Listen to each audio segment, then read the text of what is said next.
the cosmic calendar for this month, September-ish, and a little bit of October 2025.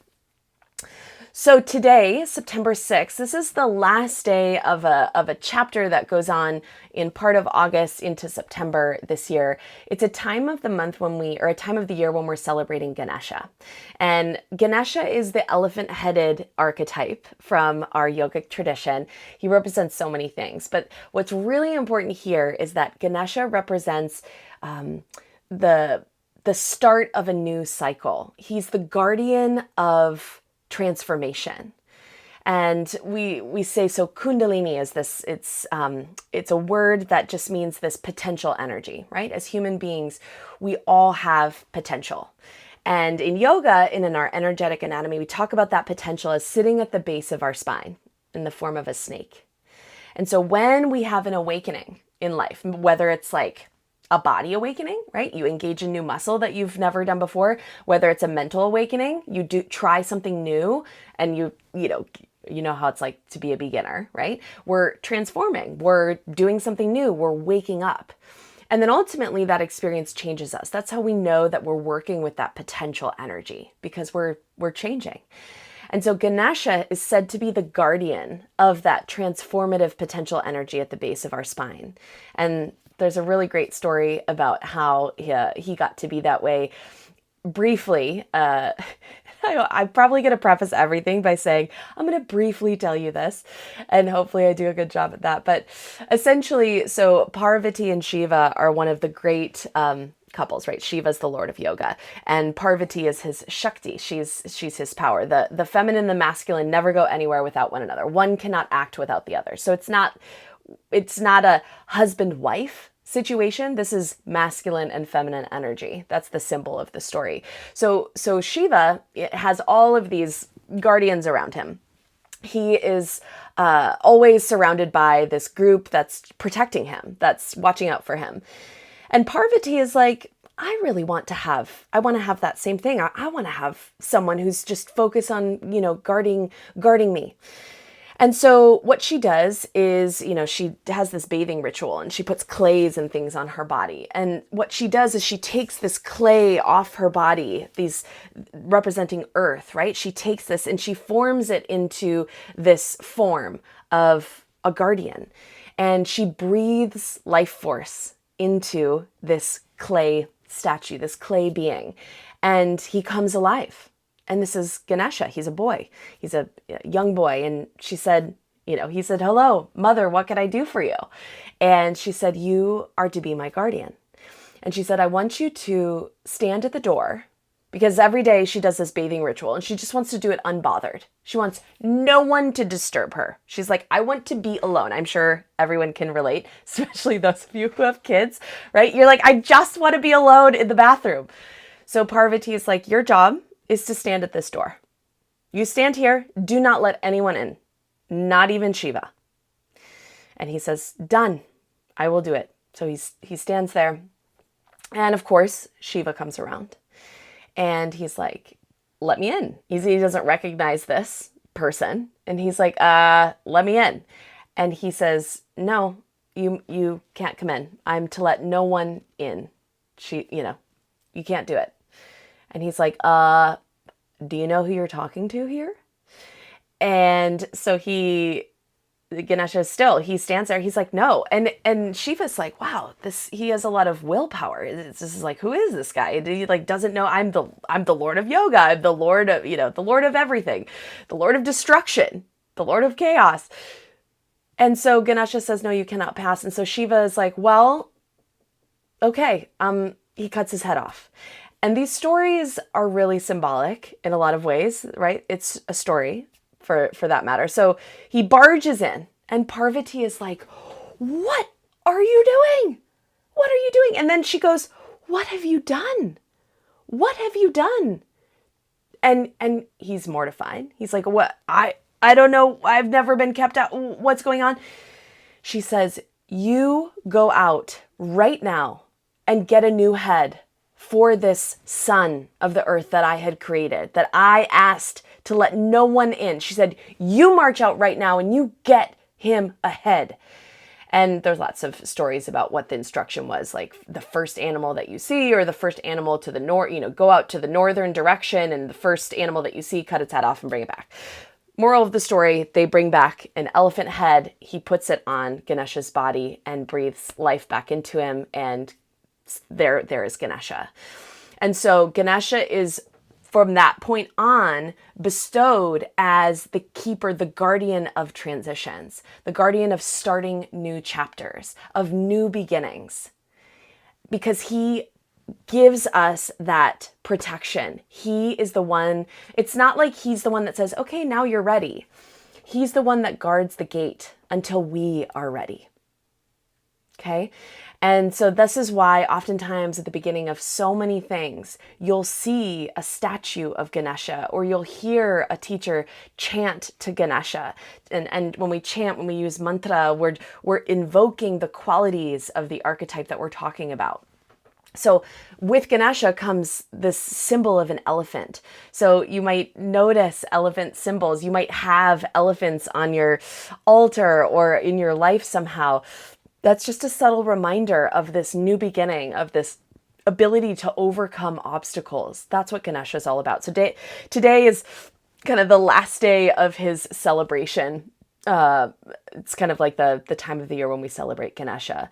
And it really starts as a threshold. And that's why I'm so excited to be coming here. This is the first month of these live sessions, and I felt like it was a really appropriate day to do that. So that's one of the other cool things with cosmic timing, is when you start to know what's coming up and how the stars are moving and how, your practice is moving, you can really start to align things in your life. And, it feels really good. I love it so much.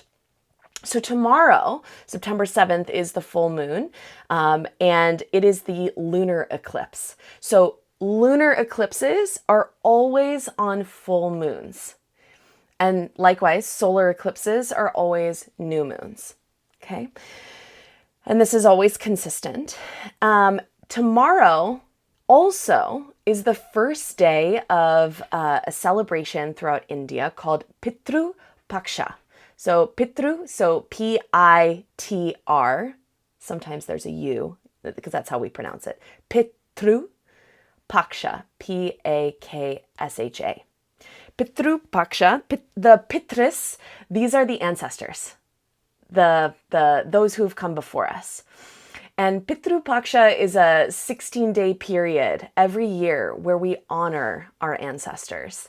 And there's lots of different rituals and celebrations and things that go along with this. But I want to really just simplify this for all of us, in that it's a time when, that's what we talked about in class today, right? Thinking about someone in your life, whether it's a physical someone. Those of you who've been following my story know that my dad died this year. So I really have felt my dad very close to me in the last months, especially in putting together this class. I also really love staying close to my grandmother, my dad's mom. So this necklace that I wear, this is hers. And so when I wear that, I feel really close to her. And then also this idea of spiritual lineage. So it doesn't always have to be a blood relative. Blood relatives mean something different to everybody. And if it feels like there's kind of this heavy energy, this is not a time when we need to go into the drama and the trauma of our lineage, because of course there's always drama. There's always, things that we carry, that we hold on to. This is meant to be a time when we're working with an ancestor or two and just remembering them, to remember the gifts that they've given us. Right? The gifts that they've given us. So for me, thinking about my dad, and this spiritual tenacity, that's what always comes up when I think about him and what gifts I've been given. My grandmother, on the other hand, she had a love of cooking and being in the kitchen. That's what I learned from her. And granted, her whole recipe box is like recipes with various forms of mayonnaise. Like, looking back, I'm like, wow, every single recipe she made had mayonnaise in it. And I love mayonnaise, but but it's the spirit of cooking. It's the spirit of being in the kitchen and preparing things. And I always remember she made zucchini bread. So maybe you make a favorite dish from a loved one that makes you think of them. Maybe you find a perfume or an essential oil from someone who you remember, and that helps you remember them, right? So this is a really powerful time, and you can mark down the 21st of September. That's the final day of Pitru Paksha. That's what we might say is the most important day. So some people, when you're, looking this up, or if you Google this, you might see it's only listed as that day. That's really like the culmination. So if you want to do, go out and meditate, or make an offering to the land, really think about someone in your life who, or even, like I said, spiritual lineage. So thinking about, in Kriya Yoga, are the being that brought Kriya Yoga down to earth for us to enjoy. This is Babaji. That's who we talk about as Babaji. So Babaji, I would consider in my spiritual lineage, and I like to think of him and be in that realm of my spiritual home. Right? You might think of Jesus if Christianity resonates with you. Mary Magdalene is another one that a lot of people, all these different archetypes, right? So you can also think of that spiritual lineage piece of this. So that's called Pitru Paksha. Another time of the month that we are going to have every single month is the Sankranti. So Sankrati,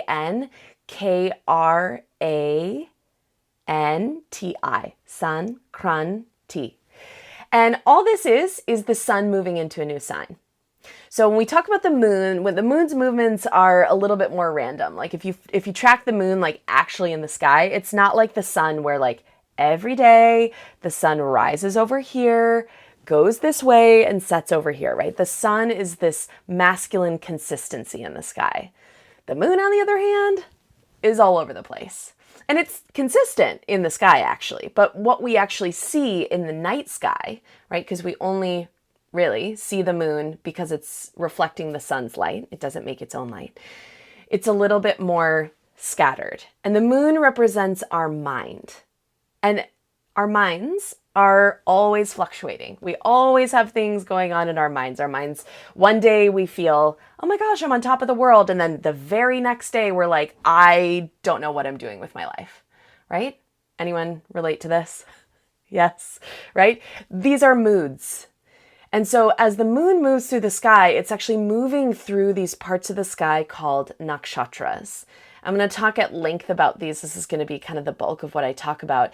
There's 20, it's basically, if you look at the zodiac, right? When we think about a zodiac, we think about the 12 signs of the zodiac. And how do we get those signs? They're on a path called the ecliptic. And again, I'm dropping lots of words on you. So if you're like, wait, I don't know what that is, don't worry about it. Just listen. The ecliptic is just the path of the sun through the sky. And the ancient forefathers, ancestors of all of us, noticed that the sun moves consistently through the same constellations every single year, right? Every single year. So the sun, as it's moving through the sky, moves through one of these 12 constellations every month, roughly. Right? So every time the sun moves into a new constellation, that's what we call Sankranti. That's the day. So on the 17th of September, this is Kanya Sankranti. So Kanya is the Sanskrit word for Virgo. And here's the distinction that I'll make, and I'll try to be very clear about this. This is where Jyotish, or the science of light, Vedic astrology from India, this is where we take, well, there's lots of very sharp departures from Western astrology. So our season, so what we call Virgo season, you might be like, wait a second, we're already in Virgo season. Unfortunately, the internet and social media are going to make this very confusing if you already follow Western astrology. But all you need to know is that in Jyotish, Vedic astrology, this is based upon where the planets, the stars, the sun, and the moon actually are right now in the sky. Where they actually are. So Virgo season in Western astrology is based upon the calendar and the seasons. Okay? It's not based upon actually where the planets are in the sky. And that doesn't make it better or worse. It just is. It's a different way of following the stars and the planets. Okay? So, that being said, the sun actually moves into the constellation of Virgo on the 17th of this month. And give or take, the sun's always going to move into Virgo in the middle of September. Now, 4,000 years ago, 4,000 years ago, let's go back to like about 200 AD. That was the time when Western astrology and Vedic astrology were actually on the same schedule. That was actually the time when things started to take a departure, when essentially one guy decided we're going to pin the zodiac to the seasons, to the equinoxes. And we're going to fix the dates to the Gregorian calendar. So Virgo season from now on is this day to this day. And that's why when you look in the newspaper, it's like if you're born this day, you're a Virgo. If you're born this day, you're a Leo. But since then, since the year 200, all the way to now, 2025, we have been moving slightly. Because the zodiac it's not a perfect 365 days a year, right? There's a leap year. And so that little bit of difference has led to the actual movements of the planets shifting and moving away from the calendar just slightly. So that's why there's a difference between Jyotish and between Western astrology, or the tropical zodiac. Okay, so we call this the sidereal zodiac. If you hear the word sidereal, most likely we're talking about Jyotish. It's the actual movements of the planets in the sky right now. And if you hear the tropical zodiac, it's pinned to the calendar. Okay, so Sankranti is the movement of the sun. So when the sun moves into Virgo, what does that mean? Well, I'll put some resources in Rizuku for what it means to move into Virgo. You'll have a practice. You'll have some information more about that, so you can experience that in this month. But Virgo is an earthy sign. So this earth energy, very feminine and very detail and focus oriented. So right now the sun is in Leo. Leo always comes before Virgo. That's the thing about the zodiac. It is always in the same order. So Leo has this big lion energy, this expansive leadership qualities, the lion of the jungle. And then we move into Virgo, which is a little bit more inward, a little bit more earthy versus fire energy. Okay, so you might find, this idea of organization. I like to think of obviously going back to school if you have kids or if you teach or whatever, we've already got that energy. But Virgo has that, when you buy new pencils and markers and then you have a box where you organize them, that's Virgo energy. So you might find that you want to organize things. You want to pay attention to details. And especially during an eclipse cycle like we have this month, that's definitely something that you want to pay attention to, is the details. So just be aware of that. That's happening on the 17th. Then on the 21st, we have a new moon and a solar eclipse. So again, lunar eclipse is tomorrow. Solar eclipse is 2 weeks after. And then the new moon is always 2 weeks after the full moon. That's how the moons work. Okay. And like I said, I'll talk more about eclipses shortly. So on the 22nd, this is the last thing I'm going to talk about coming up this month. So this is a celebration, a festival, just like Pitru Paksha is honoring the ancestors. Navaratri is honoring the goddess. And often Durga is embodied during this time. So that's why we did so many Durga practices. So harnessing that warrior goddess energy, I'll make sure to have at least one additional Durga practice on Rizuku for this month. But this is the 9 nights of the goddess. So from the 22nd of September to the 2nd of October, this is a time, and again, there's lots of different ceremonies, there's courses you can take, there's all these things that you can do. But if you're like, I can't do more things, just think of her. Think of her qualities during this time. And that's when, again, you can turn to these practices. You can do the practice that we did this morning. You can do that every day during these 9 nights. And what is the purpose? What's the purpose of working with any archetype? And so, and this is something, those of you who teach yoga, and I do this, I say goddess, right? But I think the word goddess comes with a little bit of baggage for some people, right? Maybe you are like, God, goddess, right? Depending on what you were taught.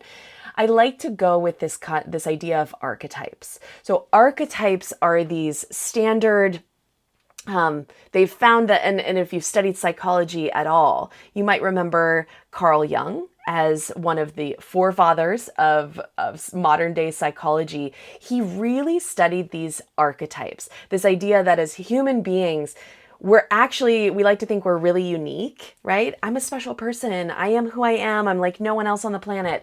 But human beings are pretty consistent with these different archetypes that we have. We all have this concept of mother, whether it's Mother Earth, whether it's our birth mother, whether it's our mother of, whoever raised us. We all know the concept of mother, just like we all know the concept of father. We all know the concept of earth, of fire, of water. And even though we have a different experience with these things, there's a lot of similarities. So these are common symbols throughout life that unite us, that bring us together. And so when we're working with an archetype like Durga, Google her, look up her picture, find, if you have the Shakti coloring book, that's one of my favorite ways to work with archetypes and the goddesses specifically, is like coloring her image, embodying her qualities. If you have a t-shirt with a lion on it, wearing that t-shirt during this time, do anything that feels good. I was just looking, I actually don't have her on my little altar here, but if you have an altar set up, all an altar is just an arrangement of things that you put in a place where you can see it. So here on my desk, I have just a couple things I'll show you. One of the goddesses I have this little statue of Kali.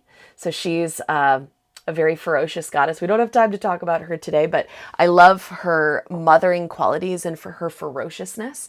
I also have this little paperweight. It's not a little paperweight. It's a massive paperweight. This was my dad's. I don't even know his weird obsession with paperweights. I literally never talked to him about it, but he had a lot of these on his desk. He was an attorney for most of his life. And so I brought back one of his paperweights, and that sits on my little altar. So this month you might want to consider even what are some of the themes that have resonated with you from what I'm saying, and can you put something new on your altar to honor an ancestor? Maybe like the altar can also be your body, right? So wearing that lion t-shirt, wearing your grandmother's necklace. I wear these pearls, and I've been wearing them all month in preparation for this, because this is all about moon energy. We're talking about the lunar month. And I'm going to tell you even more about lunar energy in a moment. So I've been wearing my pearl necklace because pearls are the stone or the embodiment, one of the ways to embody the moon energy. Okay. So that's the cosmic calendar.